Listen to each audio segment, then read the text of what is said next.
Existe en el costillar de África un rincón del mar que pertenece al desierto. Aparenta no tener dueño.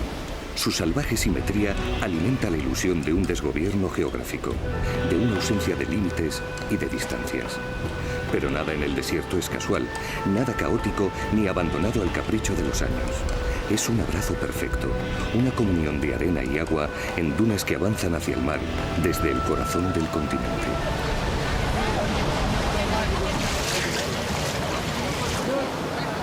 La franja norte del mar de Mauritania, a la altura del Sahel, se encuentra entre los lugares del mundo con mayor riqueza en recursos pesqueros. Desde hace 3 décadas, enormes barcos piscifactoría con banderas internacionales han esquilmado estas aguas con la complicidad del gobierno local. Al mismo tiempo, a lo largo de la costa, desde Nouakchott a Nouadhibou, miles de hombres se ganan la vida con la pesca artesanal en directa competencia con los grandes buques piscifactoría.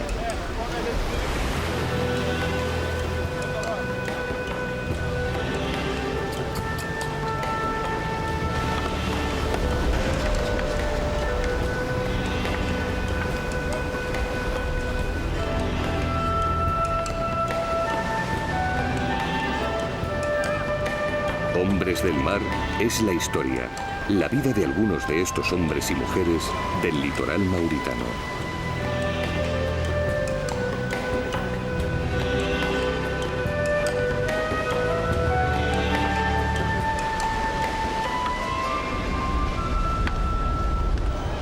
Me llamo Bamba Fall. Nací en un pueblo de pescadores en el sur de Mauritania. Cuando llegué a Nouakchott en 1960, vivíamos en la ciudad unas 3.000 personas.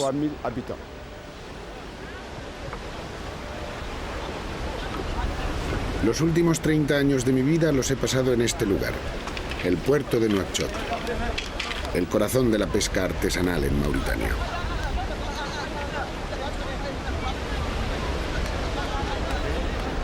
El puerto es un universo en sí mismo. Un mundo solidario de hombres que trabajamos por nuestra cuenta, sin ayudas externas, asumiendo en solitario la aventura del mar. Mi padre también fue pescador. Trabajó para un coronel francés que fue quien me enseñó a manejar ese idioma. Se me daban bien las lenguas extranjeras. Eso y mi obsesión por los problemas sociales me ayudó a convertirme en jefe del sindicato de pescadores. De mi mano nos aproximaremos al corazón de los hombres del mar. Desde muy temprano, las tripulaciones se preparan para salir a pescar. La gran mayoría de los pescadores mauritanos somos negros, originarios del sur del país y de Senegal. Hasta hace unos años, las clases altas consideraban el pescado como un alimento vulgar. Nadie lo comía. Hoy está en la dieta de todo el mundo y se ha convertido en un gran negocio. A pesar de la buena coyuntura actual, los pescadores artesanos vivimos marginados. Se nos considera casta inferior dentro de una sociedad dominada por los árabes. El mar produce y se agota, pero el reparto de beneficios y sufrimiento es desigual. Mi amigo Ibrahim Ul Mabarek es capitán de pinaza desde los 21 años. Hoy sale al mar con su tripulación después de varios días de reposo tras un grave accidente que los dejó en el dique seco. La pesca se desarrolla no lejos de la costa. Mientras navegan, los hombres otean el horizonte en busca de un banco de peces. Cuando lo encuentran, lanzan las redes y describen un círculo perfecto para crear en torno al banco un efecto campana que deja a sus presas atrapadas en el interior.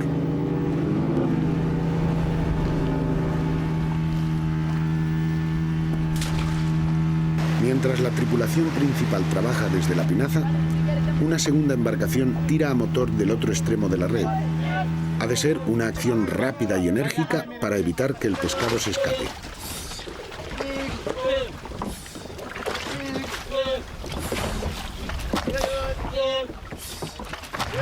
Durante la jornada, esta acción se repite una y otra vez hasta conseguir el objetivo o desfallecer de agotamiento físico.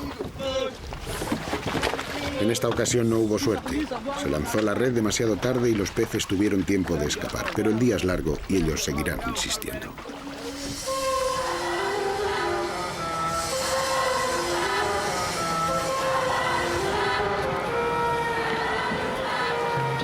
Hace tan solo unos años, este lugar no existía. Mauritania sustentaba su economía sobre la extracción de mineral y en el pastoreo de los hombres del interior. La caída del precio del metal en los años 80 y la fulgurante sedentarización de los nómadas obligó a las autoridades mauritanas a mirar hacia el mar. La pesca artesanal es el ejemplo de cómo la sociedad civil, también en África de forma espontánea y solidaria, es capaz de sobrevivir a pesar de las dificultades. En la actualidad, un tercio de la población de Nouakchott vive directa o indirectamente de la actividad que genera el puerto.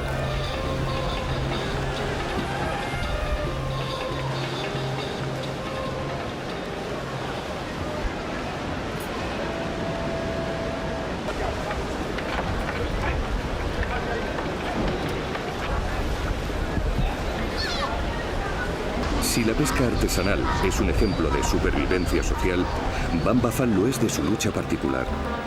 Los Fall son la casta más baja entre los Wolof, la etnia a la que pertenecen, de origen cautivo y atados por la tradición a las tareas más duras.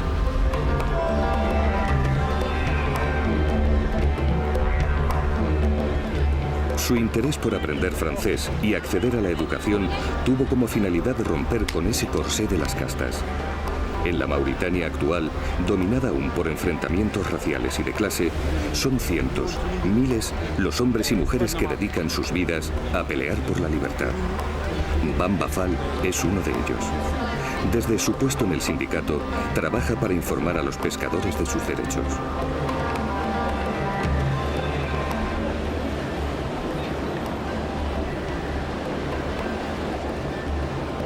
Sabir Tap es como un padre para mí.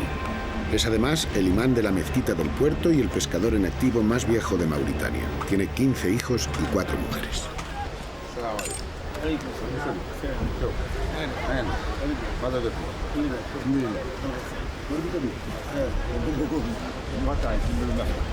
Viejo Sabir, quisiera que me contaras cuál era la situación de la pesca cuando llegasteis aquí y cuáles son vuestros problemas actuales. Cuando llegamos aquí no había materiales modernos para pescar. Sin embargo, había muchos peces. Recuerdo que salíamos muy poco tiempo al mar y volvíamos con el barco lleno. A partir de 1960 comenzamos a comprar motores en Senegal y la pesca se hizo más fácil. En los últimos años hemos sufrido la llegada de grandes barcos y los peces están desapareciendo. Antes no hacía falta que nos alejásemos mucho de la costa. Ahora cada vez tenemos que irnos más lejos para pescar. Además, el precio de las máquinas es más y más caro mientras baja el del pescado.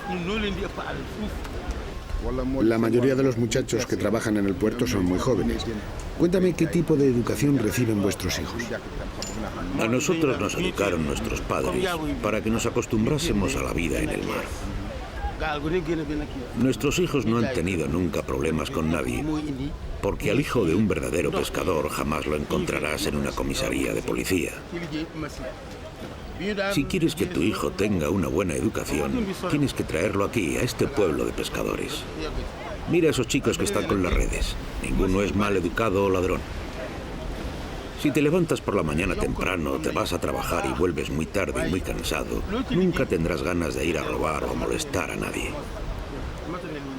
Sabir Taf no es solo el pescador más viejo y el imán de la mezquita, sino un hombre que, como Bamba Fall, ha peleado y aún lo hace por los intereses de los pescadores. Sabe que no es fácil luchar contra quienes controlan el país, pero tiene claro las causas y las consecuencias de sus problemas. Hay algunos que dicen ser pescadores y montan empresas ficticias para conseguir ayudas. Ellos no saben lo que es ser un pescador.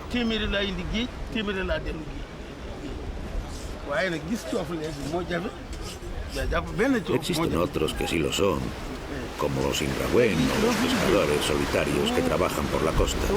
Ellos sí pescan de verdad. Nosotros llevamos toda la vida pescando. Somos un verdadero pueblo de pescadores. Esa gente que estás viendo con sus cajas están esperando llenarlas de peces, porque es su única esperanza. Toda la familia depende de esa caja.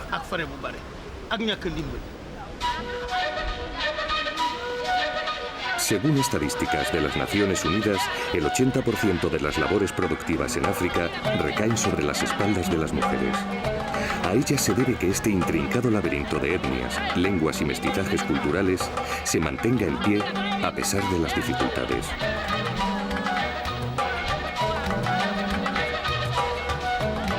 En la pesca artesanal son los hombres quienes trabajan mar adentro, pero una vez en tierra son ellas las encargadas de manipular y vender el pescado.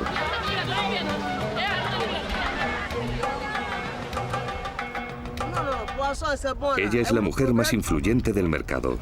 Se llama Madame Bamba. Compra el 90% de la mantarraya y el tiburón que se pesca en el país con métodos artesanales. Los pescadores llegan desde muy lejos, hasta del Banco de Arguin, en el norte, para venderle su producción. Ella lo sala, lo seca y lo exporta en grandes contingentes que envía a Ghana una vez al mes. Además de recibir en su secadero a quienes se acercan a ofrecerle mercancía, Madame Bamba pasea cada mañana por la playa en busca de los mejores ejemplares. Los precios cambian diariamente y ella los negocia en persona. Quizá les parezca mentira, pero el 80% de los puestos de trabajo que produce el mar en Mauritania tienen su origen en la pesca artesanal. Solo Madame Bamba, con su actividad de exportación a Ghana, genera ocupación para 500.000 de personas.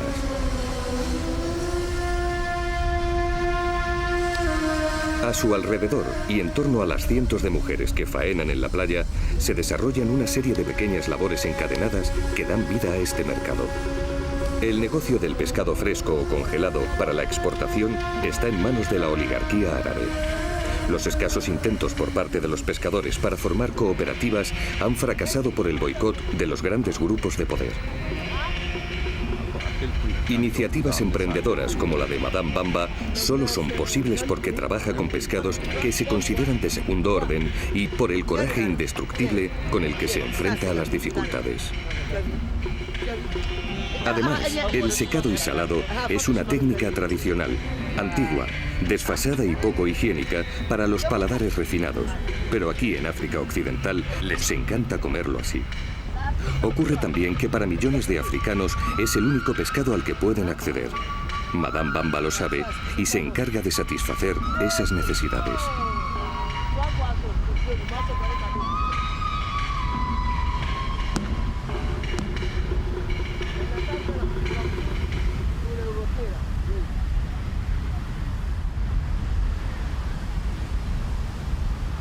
Give me fair receipt, man. Veggie receipt. Okay, bye-bye.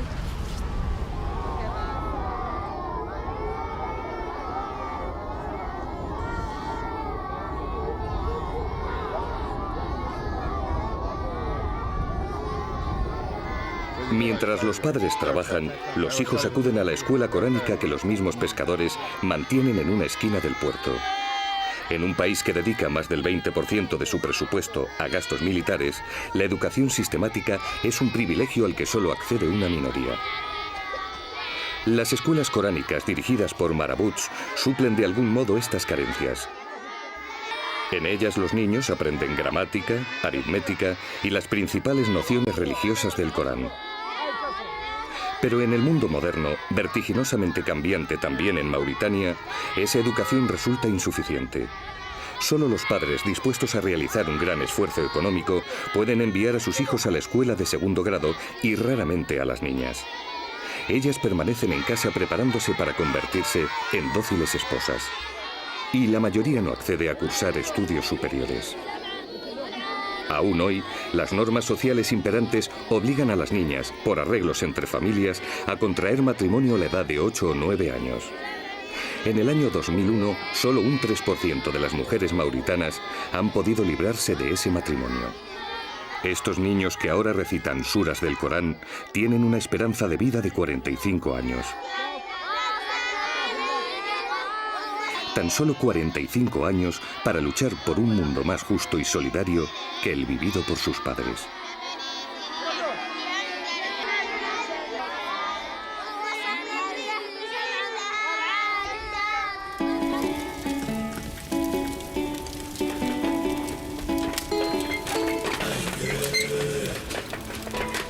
Modou Thiam es el herrero del puerto. De su taller salen la mayoría de las anclas, anzuelos y demás remaches metálicos que se usan en la pesca.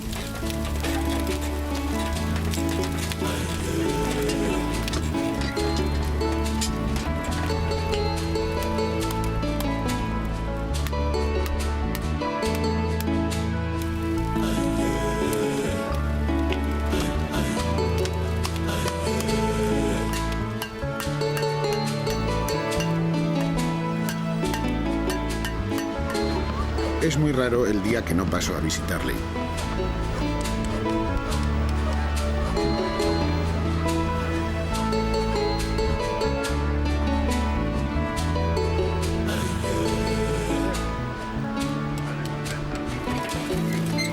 Modou, cuéntame, ¿dónde has aprendido esta profesión?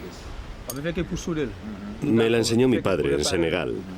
Empecé a ejercerla allí, luego me trasladé a Mauritania. Gracias a este oficio he construido mi casa y también pude casarme. Es un trabajo que me hace sentirme realizado porque lo hago con mis propias manos. Es una tradición familiar que viene de lejos. A los pescadores les preparo anclas y anzuelos como estos. Saco el hierro de cualquier sitio, reciclo todo tipo de objetos que me traen. Nada se tira aquí. Me vale un trozo de coche, una viga de hierro abandonada. Todo me vale.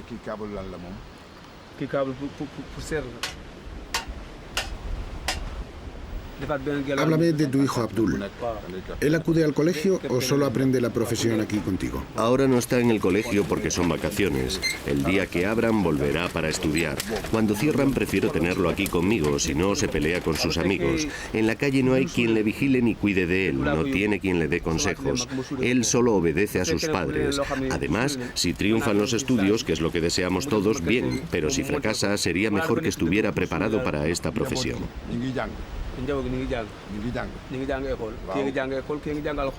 Entonces, ¿te consideras un hombre afortunado? ¿Estás contento con tu vida? Sí, muy contento. He trabajado todo lo que tenía que trabajar y a mi familia no le falta de nada. Vender más o vender menos es ya una cuestión de suerte. Dios me ha dado todo lo que tengo y a Él le doy las gracias. En el puerto somos casi autosuficientes. Tenemos nuestro propio astillero y sobre la misma playa trabajan los carpinteros que elaboran las embarcaciones. La madera sale de las pinazas que quedaron inservibles y de los clavos se encarga el herrero que funde los despojos de grandes barcos que encallan en la costa. El resto es pura voluntad.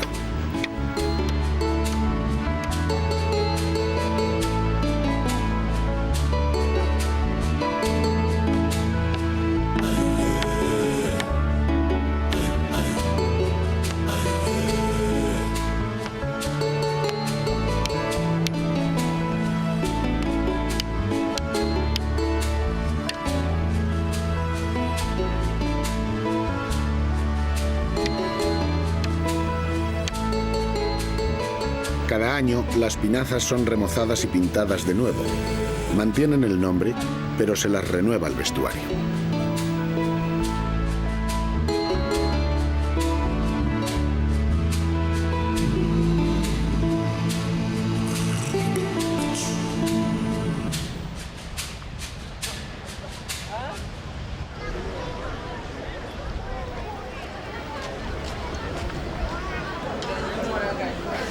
En África, los viejos pescadores retirados componen un grupo muy especial.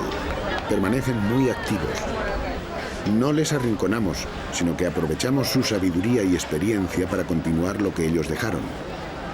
En el mercado de pesca artesanal tienen su sitio.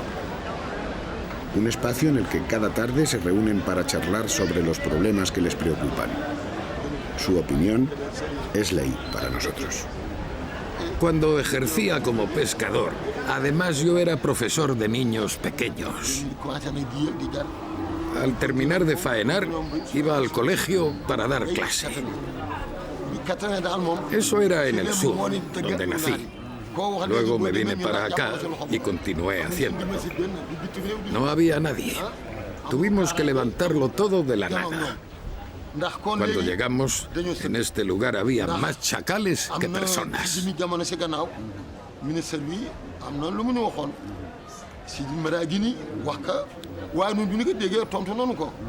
Hemos conseguido sobrevivir sin ayuda de nadie y estamos orgullosos de ello. Si alguien pierde la casa, todo el mundo se reúne y le ayuda a construir otra. Pero quiero que me digáis, ¿qué ha pasado con las cooperativas? Antes teníamos una organización y un representante que iba a la capital a negociar con el gobierno. Pero presiones de todo tipo nos obligaron a deshacerla. Ahora ya no tenemos nada. No les interesa que estemos unidos.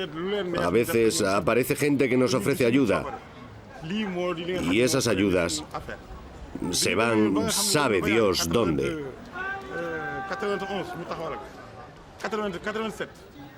Los pescadores son profundamente musulmanes.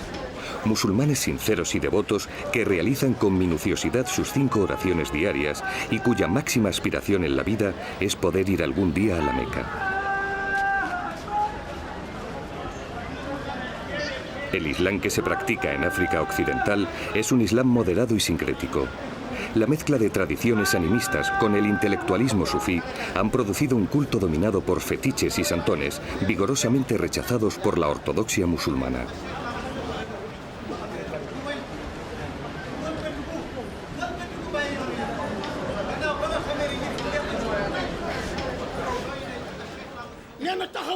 Todo está escrito en los versos del Corán. La oración es obligatoria para los musulmanes. Solo la oración y la solidaridad entre nosotros pueden ayudarnos a vencer las dificultades. Hay pescadores que embarcan y nunca regresan. Se mueren. No hay explicación para ello. Es mandato de Dios. A veces, marido y mujer discuten. Y poco a poco se convierte en un problema muy grande. Lo que empezó como algo sin importancia se vuelve una tragedia familiar y termina en divorcio. Eso no es mandato de Dios. Eso es culpa nuestra. Debemos estar unidos y confiar en Dios. Ese es el camino. Mi querido maestro Sabir Tab es uno de esos viejos africanos que cuando muera se llevará consigo siglos de experiencia.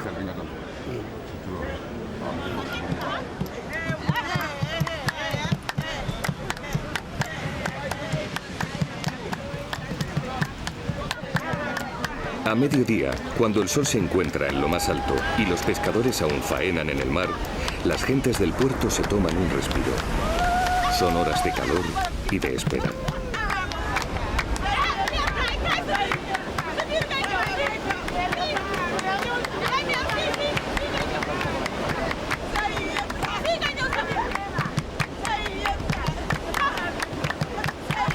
Los mauritanos son uno de esos pueblos doctorados en las ceremonias de lo inútil, maestros en la maravillosa estrategia de distraer al tiempo. El teatro de la vida en Mauritania sería falso sin las partidas de naipes y los interminables carruseles del té. No hay reunión sin juego de cartas ni silencio que no sea roto por el bullir del agua hirviendo en el fuego.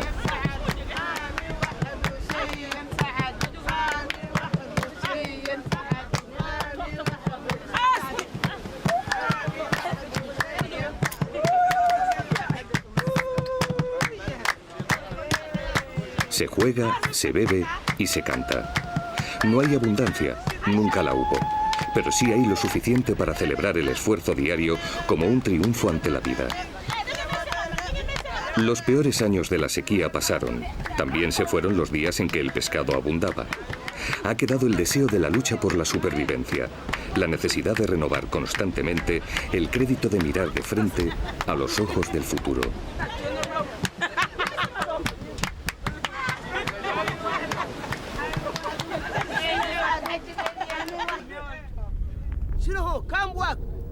Al atardecer, Madame Bamba ya tiene pescado suficiente y está ultimando su envío mensual a Ghana.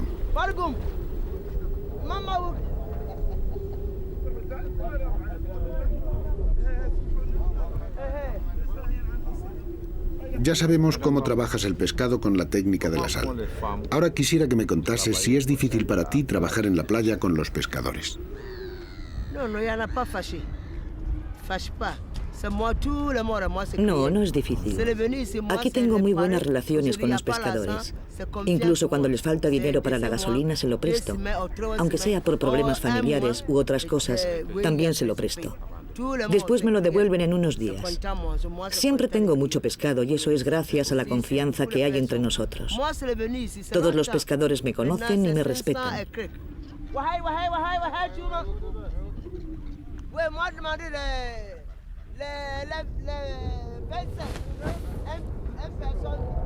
Salam alaikum. Come work. Salam alaikum. Wahai? 15. Say 15. Okay, you're right. 15 bucks. You're right. Okay. Tú trabajas aquí en la playa. ¿Quién se encarga de tus hijos y de la cocina en tu casa? En mi casa yo misma cocino. Hay una muchacha que me ayuda, pero la cocina siempre la hago yo. Y también me ocupo de mis hijos. Tengo 6. 3 viven en Ghana y los otros 3 conmigo. El mayor me ayuda aquí con el asunto del pescado. Mi marido vive en Ghana, es muy viejo. Viene una semana, supervisa que todo esté a su gusto y luego se marcha de nuevo durante 3 meses. Yo llevo el negocio y la casa. A mí me gusta ver la televisión y escuchar música de Ghana, pero no tengo tiempo. El trabajo es muy cansado, me fatigo mucho. ¿Sois solidarias entre las mujeres? Sí. Todos trabajamos juntos, las mujeres y los pescadores. Cuando alguien necesita ayuda, los demás nos acercamos a ayudarle. Antes nadie salaba el pescado aquí. Yo fui la primera en hacerlo y he enseñado a todos los demás que ahora trabajan conmigo.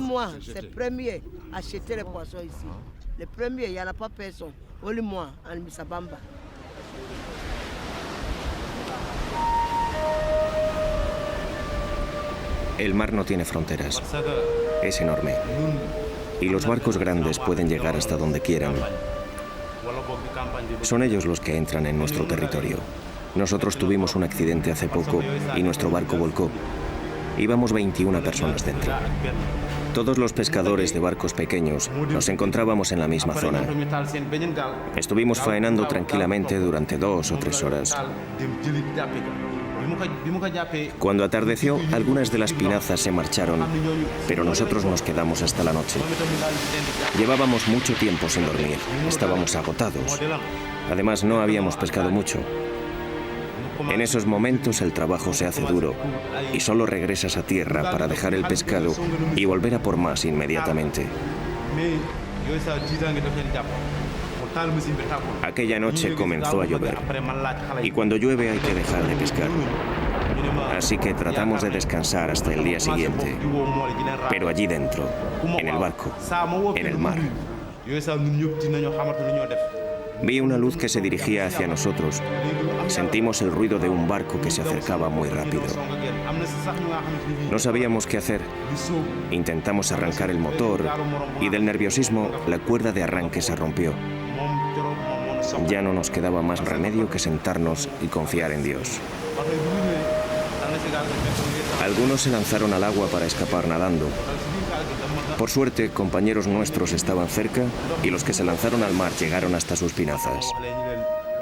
Los demás no queríamos abandonar el barco, un motor es carísimo. Nos quedamos mirando y rezando para que aquel monstruo pasase sin darnos. Pero no fue así. El barco vino directo hacia nosotros y chocó arrollándonos. Nos tiramos al agua. La mayoría tuvimos suerte de poder sujetarnos con los restos del naufragio. Sentían mucha rabia, una enorme impotencia de no poder hacer nada por los demás. Fallaban las fuerzas por el miedo y el cansancio, y muchos no sabían nadar. Además era de madrugada y llevábamos todo el día trabajando. Cuando llegó un barco a auxiliarnos, subimos a él y empecé a preguntar, ¿nos hemos salvado todos? Sí, me dijeron. Grité sus nombres uno a uno. Si alguien no contestaba, repetía su nombre más alto.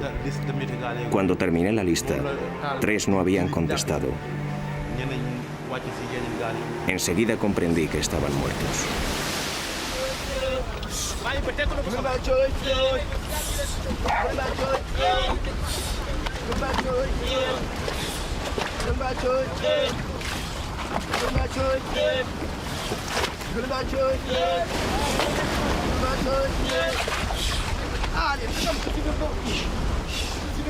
Después de una mañana de duro trabajo, los pescadores ven recompensado su esfuerzo y tiran de la red con energía porque saben que viene repleta de peces.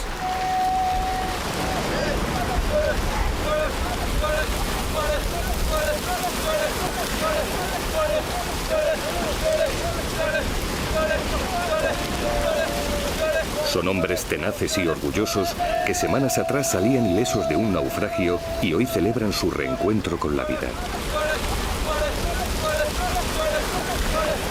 A pesar del pillaje, de la presión al que los grandes barcos factorían sometido al mar, la costa mauritana sigue siendo exuberante. Pero no hay que engañarse. Hace 10 años lo era mucho más. ¿Hasta cuándo resistirá?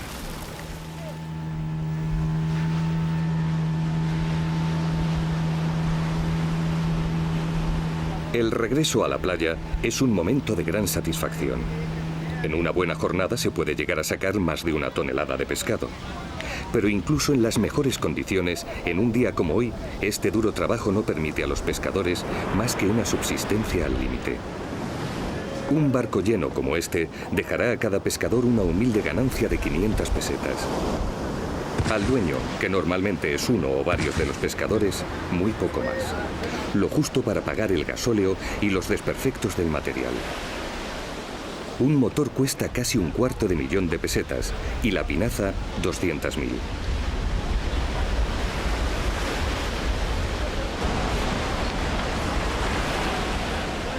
A menudo, cuando en la costa más cercana el pescado escasea, los capitanes organizan campañas en alta mar que duran entre 7 y 10 días.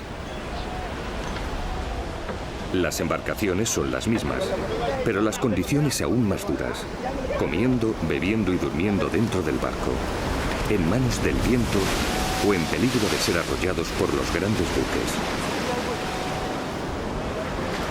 Hasta 1982, los pescadores recibían algunas ayudas. Luego, estas ayudas cambiaron de manos para ir a parar a los nuevos ricos que, con las subvenciones, han montado sus propias flotillas. No tienen experiencia, no respetan los contratos ni las normas que, desde siempre, han regido la pesca.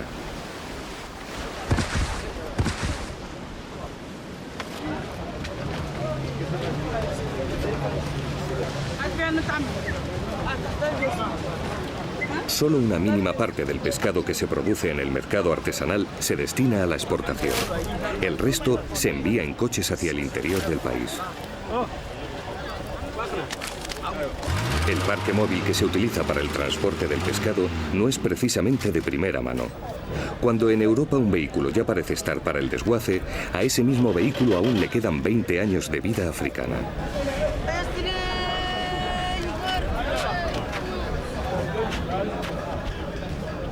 Y cuando después de esos 20 años haya dado su último suspiro, el reciclaje le permitirá reencarnarse en carretilla, en cafetera o en clavos para las pinazas. Hasta África llega de Europa todo aquello que no sirve.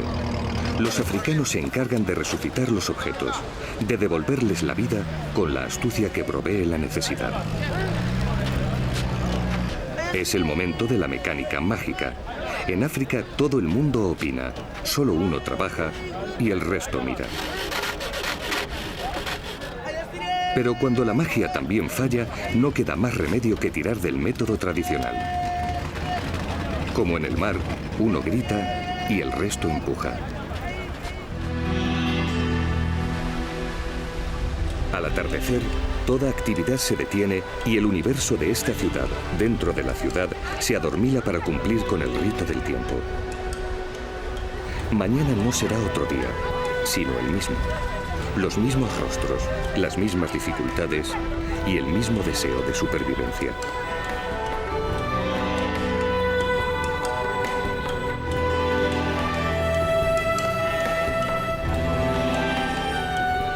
Yo he dedicado mi vida a trabajar con los hombres del mar en el puerto de Nuakchot y a lo largo de toda la costa. Viajaremos hacia el norte del país a través del estrecho pasillo de arena y agua por el que pasa el tráfico rodado cuando baja la marea. Actualmente, y hasta que vuelvan a abrirse las rutas argelinas de In Salah y Tamanrasset, este es el único paso que comunica el norte de África con el África occidental subsahariana. A lo largo de esta línea costera, he vivido y trabajado con diversas comunidades de pescadores artesanales. La gran mayoría de ellos han sido los únicos habitantes de estas tierras durante siglos. Los demás han ido llegando en las últimas décadas.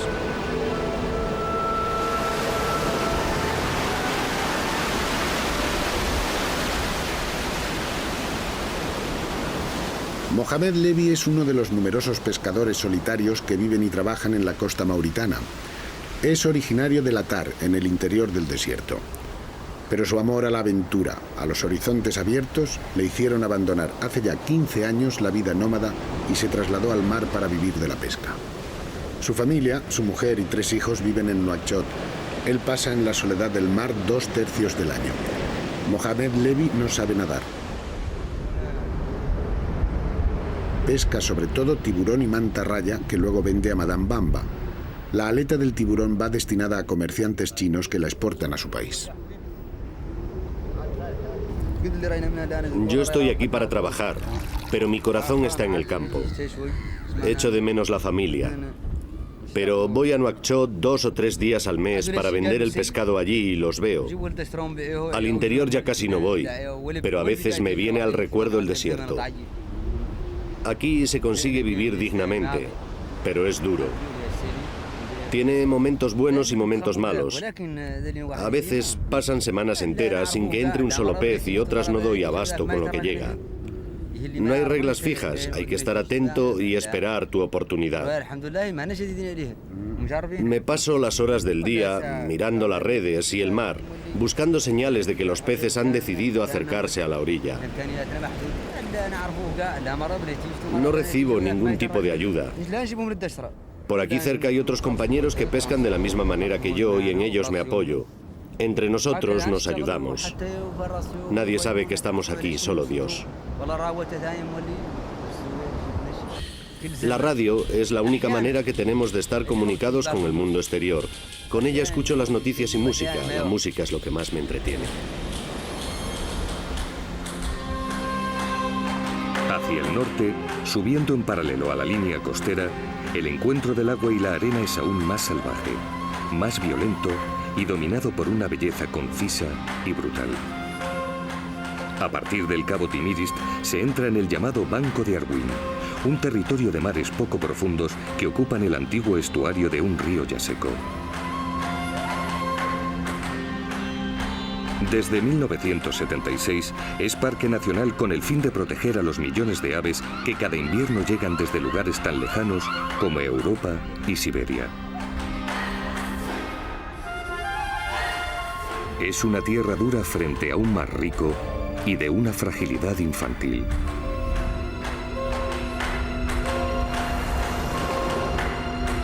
Una tierra cuyo paisaje humano apenas ha cambiado desde hace siglos. Los Sinragüen, únicos pescadores que han vivido en el litoral mauritano desde siempre, también bucean en las contradicciones de la modernidad. Están protegidos por las leyes del parque, pero esas mismas leyes que les protegen son el freno que les impide engancharse al tren del progreso.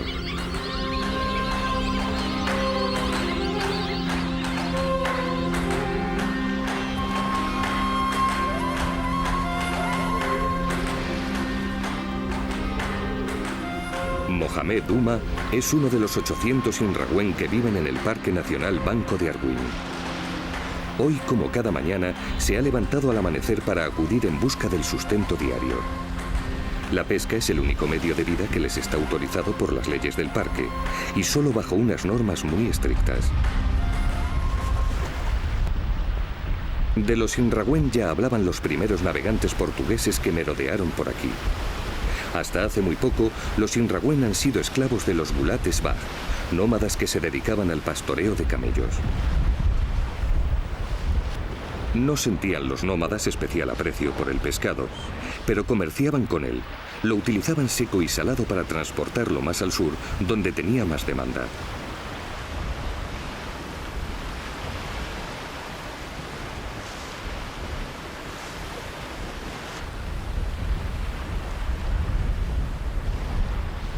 Ellos fueron los primeros en comerciar con los cristianos, ofreciéndoles también plumas de avestruz u oro a cambio de pólvora. Los tiempos han cambiado, pero las estructuras siguen siendo muy similares. Los Gulates Bag, en su mayoría, han abandonado el nomadismo para situarse en puestos de privilegio de la administración o de la moderna estructura económica. Y los Sinrawen continúan manteniendo una sutil relación de servidumbre hacia sus antiguos amos.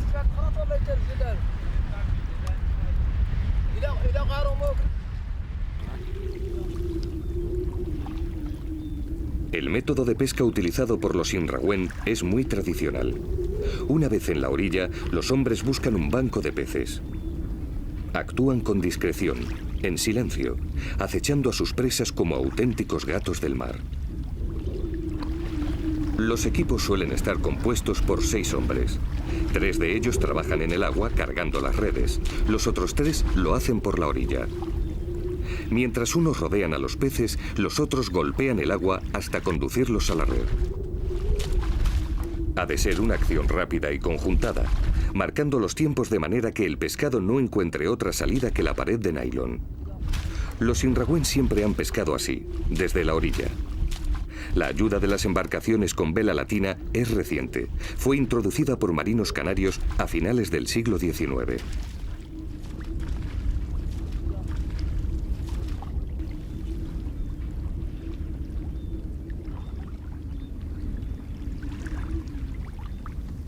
Hay una antigua leyenda, alimentada por el naturalista Jacques Cousteau, según la cual los Sinrawen harían sus capturas con la ayuda de delfines. Cuentan que los hombres se comunican con ellos y por medio de un lenguaje secreto, los delfines captan sus órdenes y dirigen a los peces hacia la red. Por desgracia, es solo una leyenda. Es cierto que los pescadores a menudo los utilizan para localizar los grandes bancos, pero nada más.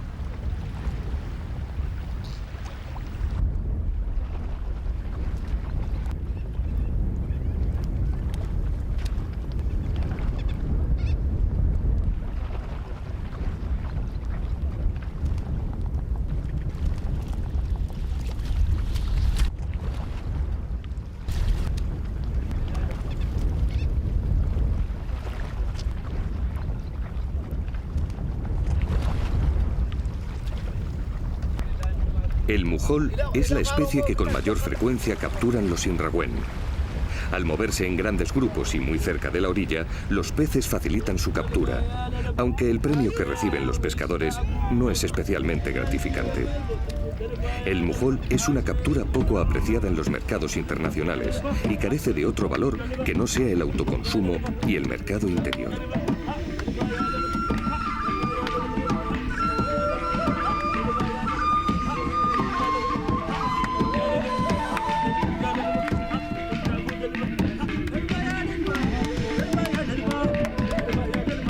Los Sinrawen parecen habitar en una burbuja del tiempo, en un universo de idílico romanticismo. Pero nada más lejos de la realidad. Tras las apariencias, se esconde el conflicto.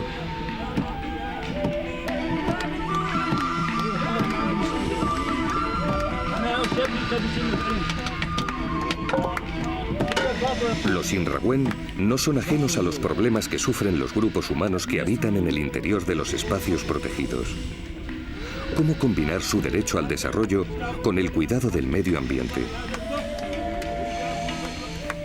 Tampoco son ajenos a los intensos dilemas de las culturas tradicionales frente a los retos de la modernidad. ¿Es posible equilibrar la adaptación al progreso con el respeto a la identidad? ¿Con el derecho de todos los pueblos a conservar su cultura? ¿Con la necesidad que tiene la humanidad de que la diversidad sea conservada?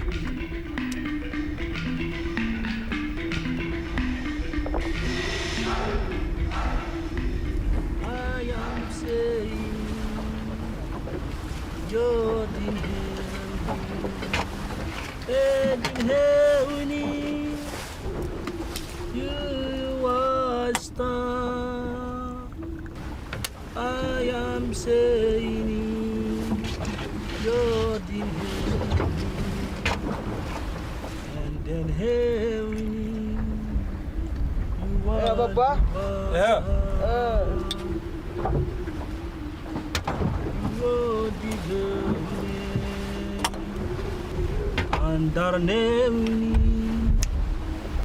Vivimos con muchas limitaciones. Solo podemos usar ciertos tipos de redes.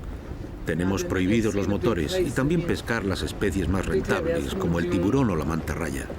Sabemos que es por el bien del parque, pero no recibimos a cambio casi ninguna compensación. ¿Y podéis ganaros bien la vida en esas circunstancias? A nosotros nos prohíben los motores y luego nadie controla que otros barcos de fuera entren al parque y hagan todo lo que nosotros no podemos. Estamos atados de pies y manos. Nos es imposible progresar y el pescado sigue desapareciendo por no controlar a los que de verdad acaban con él.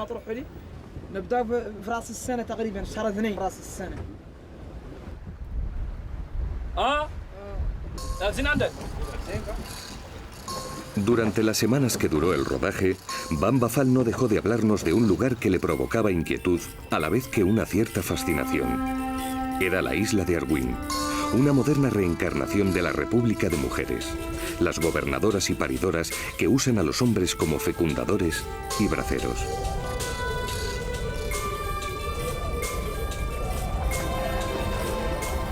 Siempre me ha gustado venir a este lugar.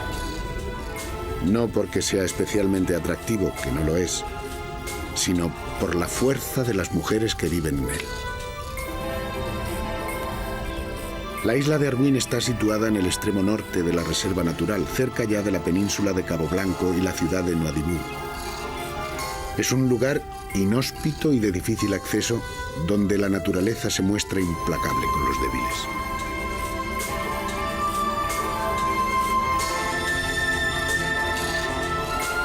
Hasta bien entrado el siglo XX, aquí solo se habían atrevido a instalarse algunos navegantes portugueses y pequeñas colonias de pescadores que pronto emigraban a geografías menos crueles. Los portugueses construyeron un fuerte en el siglo XV y sobre las ruinas de esa fortaleza la señora Mabarca y sus hijas han levantado el pueblo de Agadir. Aquí viven actualmente unas 100 personas, todos hijos, nietos o bisnietos de la gran matriarca. Ella pertenece a la tribu de los Baracalá, considerados gente guerrera y con atributos mágicos. Cuando se instaló en la isla, lo hizo con un puñado de hombres que cumplían el papel de amantes y mano de obra trabajadora. Su energía y fuerte personalidad le permitió ganarse el respeto de todos y levantar un poblado donde solo había piedras. A mi llegada, la señora, ya octogenaria, se encontraba muy enferma y me fue imposible verla. Sus hijas, sobrinas y nietas me recibieron con amabilidad. Me gustaría saber cuándo llegasteis aquí y cómo os organizasteis al principio.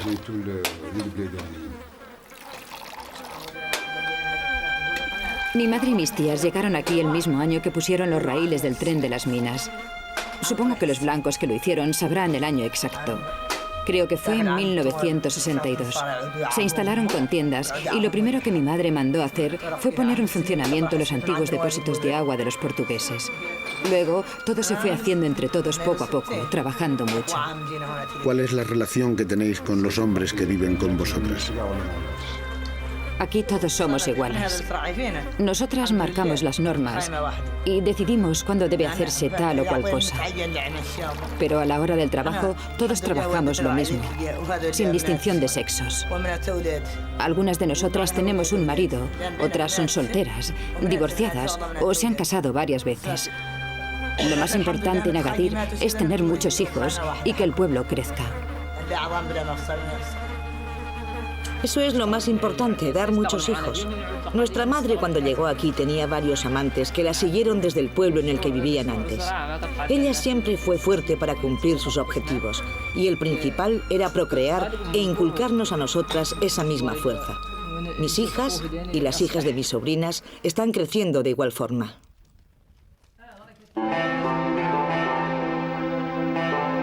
Nuestro viaje a lo largo de la costa norte de Mauritania se acerca al final. Han sido 400 kilómetros de un litoral salvaje y hermoso, de una tierra bellísima y de un pueblo dejado de la mano de Dios. Y para terminar, el cementerio de barcos de Nouadhibou, un paraje muy especial, un escenario simbólico, un espacio que se ha forjado a sí mismo como una siniestra metáfora del mar mauritano. La ciudad de Nouadhibou, conocida durante los tiempos de la colonia como Port Etienne, se desarrolló en los años 80 para albergar las instalaciones que debían impulsar la pesca industrial. Pero presiones de todo tipo, arbitrariedades y gestiones irregulares han sido la tónica habitual de ese desarrollo.